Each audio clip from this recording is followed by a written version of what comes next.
오늘 예배 이렇게 나오신 여러분들이 지난 한 주간의 삶을 돌이켜 볼 때 여러분의 지난 한 주간의 삶은 하나님께 예배가 되었습니까?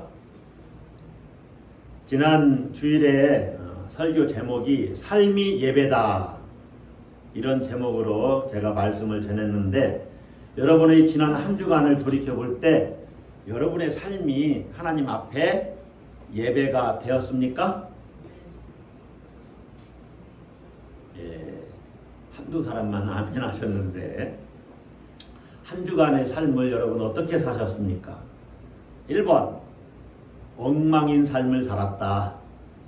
2번 그냥 그럭저럭 그런 삶을 살았다. 3번 하나님을 기쁘시게 하는 삶, 승리하는 삶, 완전한 삶을 살았다. 여러분 몇 번이지요? 우리 그리스도인의 삶은 엉망의 삶이 되어서는 안 됩니다. 안 됩니다. 예. 엉망인 삶은 실패하는 삶이에요. 승리하는 삶과 실패하는 삶으로 볼 때 실패하는 삶이죠. 그럭저럭 그런 삶을 살았다. 이런 삶은 뭘까요? 실패일까요? 성공일까요? 예. 적어도 성공하는 삶, 승리한 삶은 아니지요. 그렇죠? 왜냐? 성공한 삶이 있다는 것이죠. 승리하는 삶이 있다는 것이죠.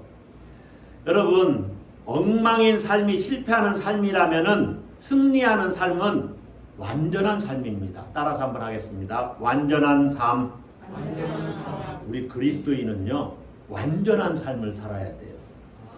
서로 축복하겠습니다. 승리하는 삶을 삽시다. 완전한 삶을 삽시다. 여러분이 완전한 삶을 살기를 주의 이름으로 축복합니다. 제가 여러분이 완전한 삶을 살기를 이렇게 기원했는데 그런 말씀을 들으면 어떤 생각이 듭니까? 이런 분들이 생길 수도 있어요. 그 말씀에 이렇게 반감이 드는 것이죠. 그리고 이렇게 반문하고 싶은 거죠. 어휴, 내가 어떻게 완전한 삶을 살 수 있어요? 목사님 한번 생각을 해보세요. 예수님이라면 그런 삶이 가능할까? 우리같이 범인은, 보통 사람들은 죄 많고 허물 많은 우리 같은 사람이 어떻게 완전한 삶을 살 수 있습니까? 이렇게 반문하고 싶지요? 솔직히 아멘 좀 하세요. 이럴 때도 반문하고 싶지요? 완전한 삶을 살기가 쉬운 게 아니에요. 그러면 오늘 시편 26편의 저자인 시인은 어떻게 고백을 하고 있습니까? 우리가 이제 시편 26편의 세계를 한번 들어가 보겠습니다. 시편 26편에 제목을 달아놨는데 표제가 있죠. 다윗의 시. 여러분, 다윗은 시인입니다. 노래하는 시인이에요. 예. 다윗이 시인이기 때문에 시편에 많은 이 저작물을 다윗의 시에 이렇게 표제를 달아놨어요. 꼭 다윗이 써서 그런 것이 아니라 다윗에게 속해 있다. 이렇게 시인 중에 대표인 사람이 다윗이니까. 그래서 이 시편의 역사적 배경이 어떤가를 잘 살펴봐야 돼요. 다윗의 인생 속에서 나타났을 법한 그러한 역사적인 배경을 가졌느냐, 아니면 이스라엘의 역사 속에서 우리에게 어떤 것을 이야기하고자 다윗의 시라고 얘기하고 있느냐, 이런 것들을 잘 살펴봐야 된다는 것이죠. 자, 다윗의 시로 알려져 있는 이 시편은 개인 탄원시에 속합니다. 의로운 삶을 살고자 했던 다윗이 억울한 일을 당하고 죄인처럼 여겨지는 그러한 일이 벌어진 거예요. 그래서 자신을 무고하게 대적하는 악인들로부터 당하는 고통을 하나님께 호소하고 그 고통에서 벗어나게 해달라고 간구하고 있습니다. 그래서 탄원시, 비탄시에 속한다, 이렇게 보는 것이죠. 그런데 다른 견해도 있어요. 이 시편을 순례자들이 예배를 위해 성전 문에서 하나님께 신앙을 고백하는 그러한 예배시로 보는 견해가 있습니다. 왜 그러느냐? 5절에 보면 내가 행악자의 집회를 미워한다. 집회라는 말이 나오죠. 집회는 어떤 예배 같은 공동체의 어떤 그 예배 형식 이런 것들을 이야기합니다. 또 행악자들은 예배드리지 않으니까 행악자의 집회는 어떤 것을 모의하는 거죠. 그런데 12절에 보면 내가 무리 가운데서 여호와를 송축하리이다. 이건 완전 예배죠. 무리는 회중을 이야기하는 거잖아요. 그래서 예배시, 순례자들의 예배시라고 보는 견해도 있습니다. 그러나 다윗의 시라는 이 한 말씀을 가지고 역사적인 배경 또 시편의 유형을 이렇게 정하는 것은 쉽지 않은 일이에요. 역사적인 배경에 대해서 구체적인 정황을 우리가 설명하기가 어려워요. 많은 학자들이 이 시편을 다윗이 사울에게 쫓기면서 생명의 위협을 받는 상황에서 지었을 것이다. 이렇게 구체적인 정황을 추정해 보기도 합니다. 또 다윗의 헤브론 통치, 그게 7년 반 정도 됐지요. 이 헤브론 통치 말기에 바나와 레갑이 이스보셋을 암살합니다. 이 이스보셋을 암살했을 때 다윗이 이 일에 연루되었다는 혐의를 받게 돼요. 그때 다윗이 나는 그 일에 연루되지 않았다를 이렇게 밝히기 위해서 그 암살과 아무 관계가 없다는 것을 밝히기 위해서 이 시를 지었다는 견해도 있습니다. 어찌되었건 단정적으로 말하기가 어려워요. 그리고 이 시편의 내용도 조금 산만합니다. 딱 떨어지질 않아요. 그러나 일정한 어떤 내용을 이야기하고 있기는 한데 이런 내용이 있지요. 시인이 지금 답답한 상황에 놓여 있는데 답답한 상황 속에서도 나는 하나님을 의지합니다. 또 나는 진리 가운데 행하고 있습니다. 그렇게 나는 완전한 삶을 살았습니다. 그러므로 내가 이렇게 억울한 일을 당하는 것은 부당합니다 하는 거죠. 내가 완전한 삶을 살고 있는데 왜 이렇게 억울한 일을 당해야 합니까? 이렇게 시인은 자기가 무죄하다는 것을 주장하고 있어요. 그러면서 자기는 여전히 하나님을 사랑하고 있다는 것을 강변해요. 또 그렇게 하나님을 사랑함으로 하나님께서 나를 구원해 주셔야 되지 않겠습니까? 라고 호소하고 있습니다. 하나님의 은혜를 간구하는 거죠. 그러면서 앞으로도 계속 나는 완전한 삶을 살겠습니다. 그것을 표명하면서 회중 가운데서 내가 하나님을 송축하겠다. 이렇게 선언하고 있어요. 이러한 내용이 오늘 시편의 전체적인 내용인데 이러한 내용을 시인은 교차대구적인 수사법으로 전개를 하고 있습니다.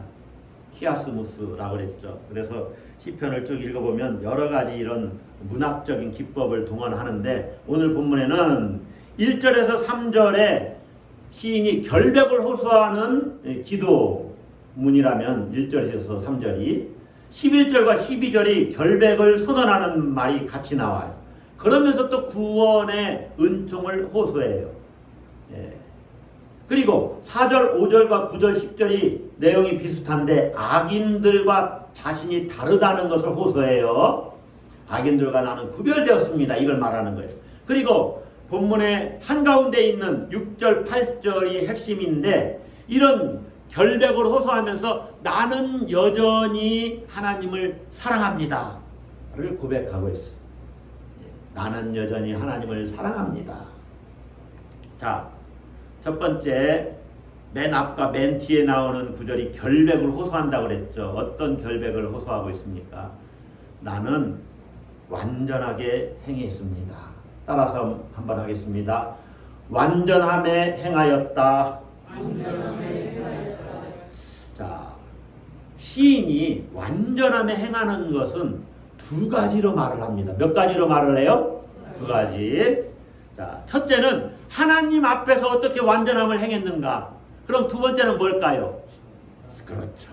사람 앞에서, 사람들 사이에서는 어떻게 완전함을 행하였는가를 말해요.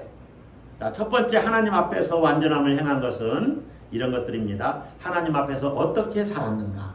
이것도 두 가지로 볼 수 있는데, 첫째는 흔들리지 않고 여호와를 의지하였다는 것입니다. 자, 1절 보세요. 내가 나의 완전함에 행하였사오며 흔들리지 아니하고 여호와를 의지하였사오니 여호와여 나를 판단하소서. 사실 원문은 여호와여 나를 판단하소서, 이게 앞에 나와 있어요. 저는 가끔 이 성경 번역자들이 이런 걸 좀 잘 따라줬으면 좋겠어요. 2절에서는 여호와여 나를 살피시고, 이게 앞에 나와 있잖아요. 마찬가지로 1절에서도 여호와여 나를 판단하소서. 왜냐? 나는 여호와 앞에서 완전하게 행했거든요. 그러니까 하나님이 날 판단하고 심판하신다고 할 때 나는 당당하고 떳떳한 거예요. 왜냐? 흔들리지 않고 여호와를 의지하였거든요. 흔들리지 않다, 그 말은 비틀거리지 않다, 그 말이에요. 여러분, 흔들리지 않고 여호와를 의지한 것은 어떤 삶을 말하냐면, 따라서 한번 하겠습니다. 전적 위탁의 삶. 그렇게 해서 위탁이 되겠어요, 하나님께? 따라서 하겠습니다. 전적 위탁의 삶. 네, 하나님께 맡기는 삶을 산다는 거예요. 하나님을 완전히 신뢰하고 의지한다는 거예요. 이게 항상 말씀드리지만 쉬운 것이 아니잖아요.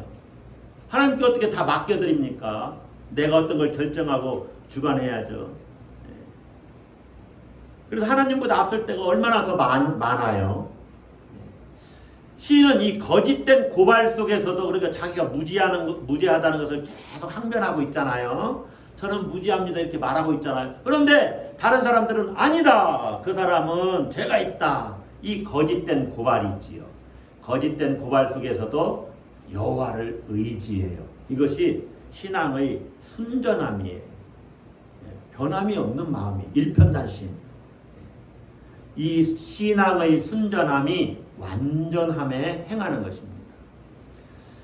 흔들리지 않고 하나님만을 신뢰하는 믿음의 소유자 시인, 이러한 믿음의 소유자가 여러분들이 되시기를 주의 이름으로 축복합니다. 예. 여러분, 시인이 지금 여호와여 나를 판단하소서, 이 판단하소서 이 말이 재판관이 되소서 그 말이에요. 사사들이 재판관이거든요. 하나님이 재판관이 되셔서 저를 한번 판단해 주세요. 시인은 지금 하나님 앞에 당당한 겁니다. 그래서 엄청난 고백을 하는 거죠. 나는 완전한 삶을 살고 있습니다. 여러분, 이 말을 하기가 쉽습니까? 다윗의 인생을 통해서 볼 때 다윗이 밧세바를 범한 그 이후에 이런 고백을 하기는 굉장히 어려웠을 거로 여겨져요. 그래서 어찌 보면 밧세바를 범하기 전에 쓴 시편 아닌가, 다윗의 시라고 볼 때는 그렇단 말입니다. 어쨌든지 나는 지금 완전한 삶을 살고 있습니다. 이렇게 말하는 것은 대단히 어려운 일입니다. 이 완전함에 해당하는 히브리어는 톰입니다. 따라서 한번 하겠습니다. 톰. 예. 톰, 이 명사는 완전하다, 타맘이라고 하는 동사에서 연유된 명사인데, 타맘, 이 말이 성경에서 어떻게 이렇게 번역이 되냐면 단순함, 순진함, 깨끗함, 정직함, 성실함, 이런 개념을 내포한 단어로 번역이 돼요.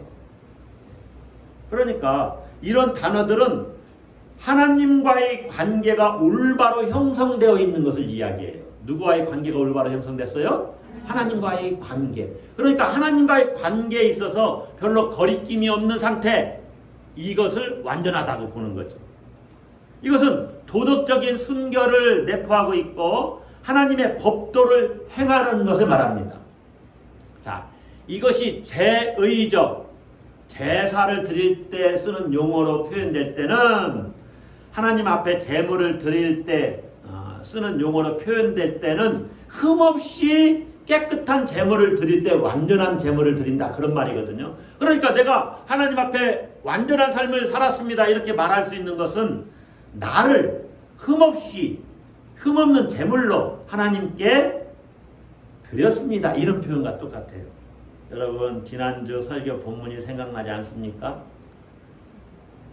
너희 몸을 하나님이 기뻐하시는 거룩한 산 제물로 드리라 이런 표현이에요. 흠없는 제물로 나를 드리는 것 이것이 완전한 삶을 사는 것입니다.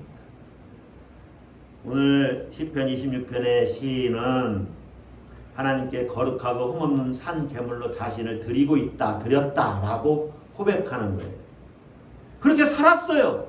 그리고 앞으로도 그렇게 살 것이라고 하나님께 다짐을 해요. 그래서 11절에서는 미래형으로 이렇게 나오지요. 11절 보세요. 나는 나의 완전함에 행하오리니 완전한 삶을 살겠다는 고백이에요. 그렇게 살겠사오니 주여 나를 속량하시고 송량은 구원과 같은 단어로 보시면 됩니다. 이 억울함에서 나를 건지셔서 자유롭게 하는 것이죠. 예수님과의 관계 속에서는 예수님 우리를 속량하셨죠. 죄와 사망의 늪에 빠져있는 우리를 건지셔서 참 자유를 주셨죠. 생명을 주신 것이죠. 그게 속량입니다. 나는 나의 완전함에 행하오리니 나를 속량하시고 내게 은혜를 베푸소서.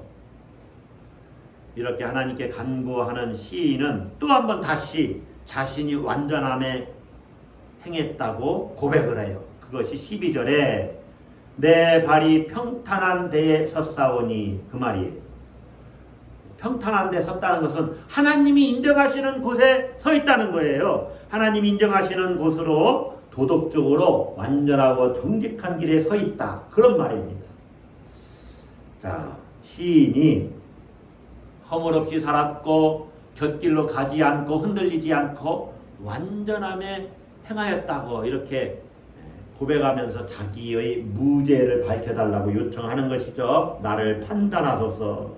그러면서 2절에 여호와여 나를 살피시고 시험하사 내 뜻과 내 양심을 단련하소서.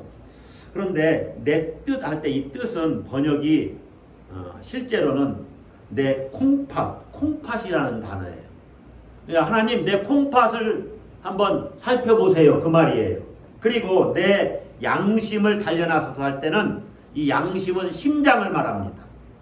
여러분 히브리인들은 몸의 가장 깊은 곳, 사람의 가장 비밀스러운 곳을 콩팥이라고 말을 해요.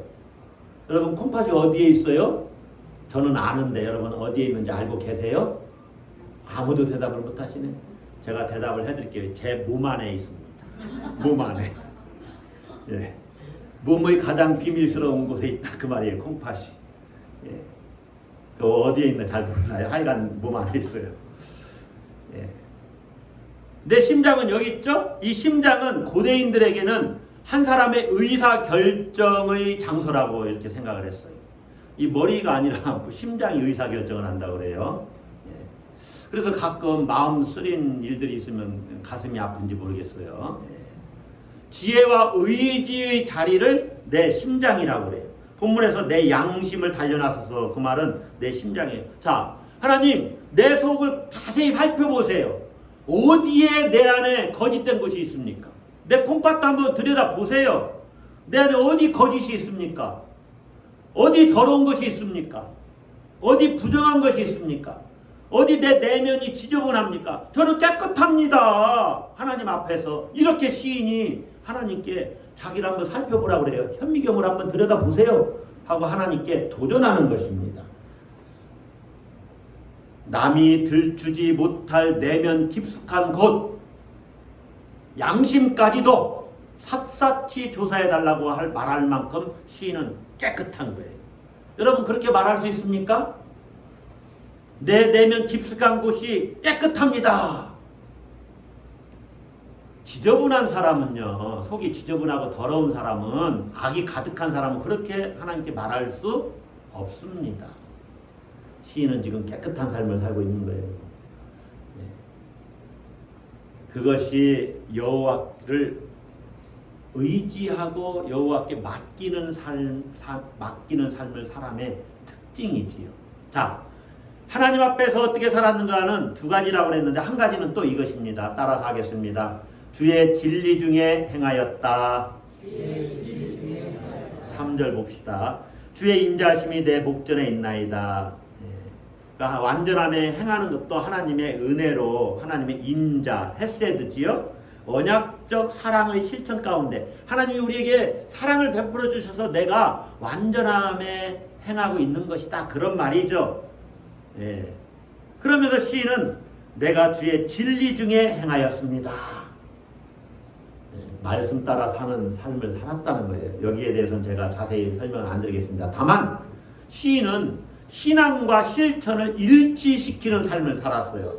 따라서 하겠습니다. 실천적 삶.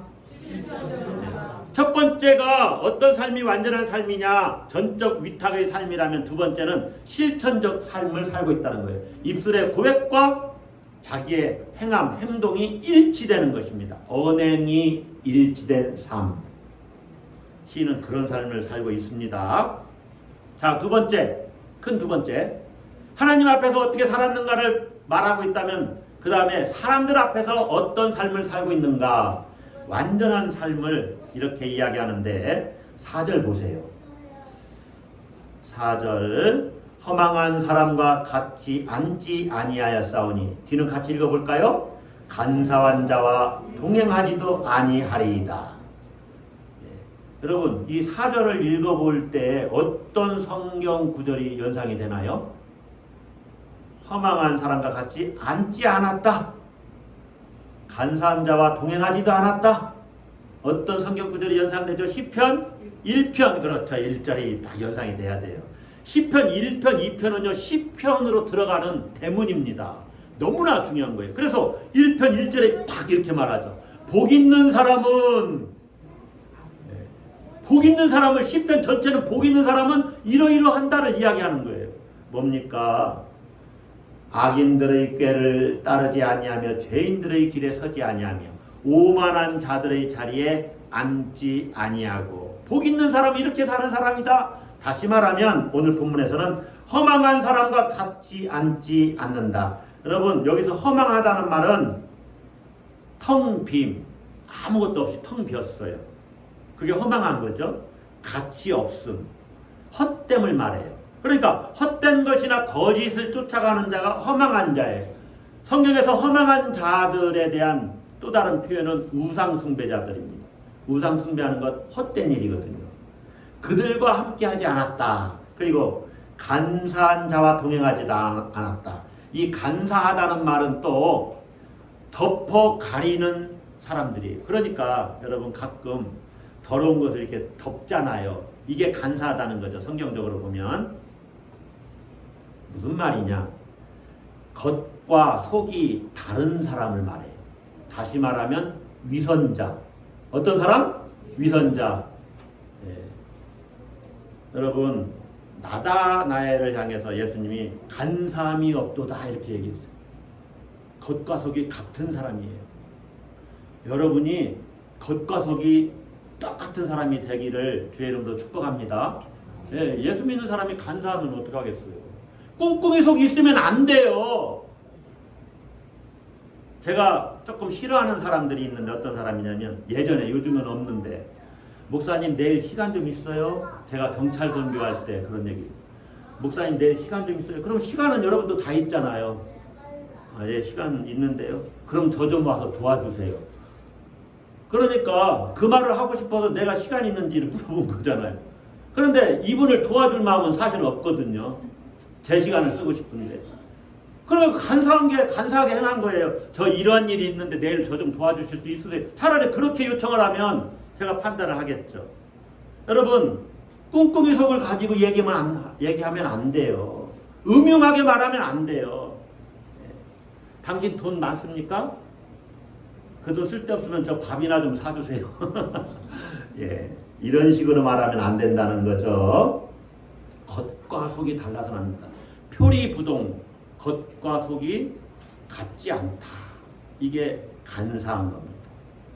시인은 그렇게 살지 않았다는 거예요. 그러면서 더 나아가서 5절에 내가 행악자의 집회를 미워하였다. 이 행악자들에 의해서 주도되는 패거리 문화, 대중 집회를 미워했다는 것입니다. 패거리 문화, 대중 집회 나갈 때 행악자들에 의해서 주도되고 있느냐, 이걸 잘 봐야 되는 거죠. 또 악한 자와 같이 앉지 않았다. 악한 자와 같이 앉지 않았다. 악한 자들과 동행하지 않았어요. 그들과 뭐를 공모하지 않았어요. 그들과 함께 어떤 일을 추진하지 않았어요. 여러분, 우리가 세상 살면서 악한 자들을 아예 만나지 않을 수는 없습니다. 지금 제가 말씀 잘 드렸죠. 만날 수밖에 없다고 말씀드렸죠. 네, 세상 살면서 악한 자들을 만날 수밖에 없지요. 만나지 않으려면 세상 밖으로 가야 됩니다. 다시 말하면 죽어야 돼요. 죽으면 그들을 안 만나고 살 수 있어요. 자, 악한 자들을 만날 수밖에 없지만 악한 자들과 동행하는 삶을 살아서는 안 됩니다. 악한 자들을 잡아서 죄가 있다라고 이렇게 이야기해야 되는 경찰관이 악한 자들과 동행해서 사기에 또 마약에 이런 데 연루되면은 경찰관 자격이 안 되는 거죠. 거룩한 삶을 살아야 되는 우리가 악인들과는 구별된 삶을 살아야죠. 그래서 시인은 다시 9절 10절, 이게 오늘 교차 대구법에 의해서 시를 전개하고 있다고 그랬죠. 그러니까 9절 10절에 가보면 내 영혼을 죄인과 함께 내 생명을 살인자와 함께 거두지 마소서. 죄인들, 살인자들은 반드시 하나님이 심판하실 것인데 그들과 함께 나를 심판하지 마세요 라고 간구하는 것이죠. 또 죄인과 살인자들, 악한 자들을 또 10절에서 이렇게 설명합니다. 그들의 손에는 사악함이 있고 그들의 오른손에는 뇌물이 가득하다. 여러분, 잘 나갈 때 뇌물 받는 일도 조심해야 돼요. 힘이 있을 때 뇌물에 얽매이는 일이 있으면 안 됩니다. 눈앞의 유익을 위해서 그리스도인으로서의 정체성을 버리고 타협해서는 안 된다 하는 거죠. 자, 피해 굶주려 폭력적인 행위나 잔인한 행동을 서슴지 않는 이 죄인들, 살인자들이 있지요. 그래서 저는 정말로 요즘에 음식이 좀 상했다고 흉기 난동을 부린 사람이 있더라고요. 지난주에. 이게 말이 됩니까? 껍데기만 하면 흉기를 드는 사람도 있어요. 예. 여러분, 사악한 일들이죠. 이런 일들이. 또 뇌물로 가득한 부정한 손, 어디에서 많이 찾아볼 수 있어요. 정치인들이 부정부패의 삶을 살면 안 되는데 뇌물로 가득한 그런 사람들이 좀 많은 것 같아요. 돈 문제에 많이 연루되어 있잖아요. 시인은 그들과 구별된 삶을 살았다는 것이죠. 그리고 그들과 구별되기를 간절히 요청합니다. 예. 내게 은혜 베푸셔서 그들과 함께 나를 심판하지 마세요. 여러분, 악인과 구별된 삶을 사는 것, 그것이 거룩하게 사는 것이고 완전한 삶을 사는 것입니다. 시인은 사람들 앞에서 어떻게 살았느냐? 따라서 한번 하겠습니다. 구별된 삶, 거룩한 삶, 예, 악을 멀리하는 삶을 살았습니다. 악은 모양이라도 버려야 됩니다. 할렐루야. 자, 시인이 하나님 앞에서는 하나님을 절대적으로 의지하고 진리 가운데서 살았고, 사람들 앞에서는 악을 멀리하는 구별된 삶을 살았습니다. 그렇게 살았기 때문에 시인은 담대하게 하나님께 사랑을 고백할 수 있었어요.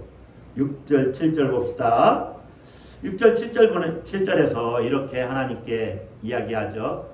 여호와여, 내가 무죄함으로, 이거 결백 호소를 다시 한번 하면서 손을 씻고 주의 제단에 두루 다니며 예배 자리에 나가는 것입니다. 감사의 소리를 들려주고 감사의 찬양을 올려드리는 거죠. 또 주의 기이한 모든 일을 말하리이다. 하나님께서 어떻게 자기에게 선대하셨는지를 말하겠다는 거예요. 그러면서 8절은 같이 읽습니다. 여호와여 내가 주께서 계신 집과 주의 영광이 머무는 것을 사랑하오니.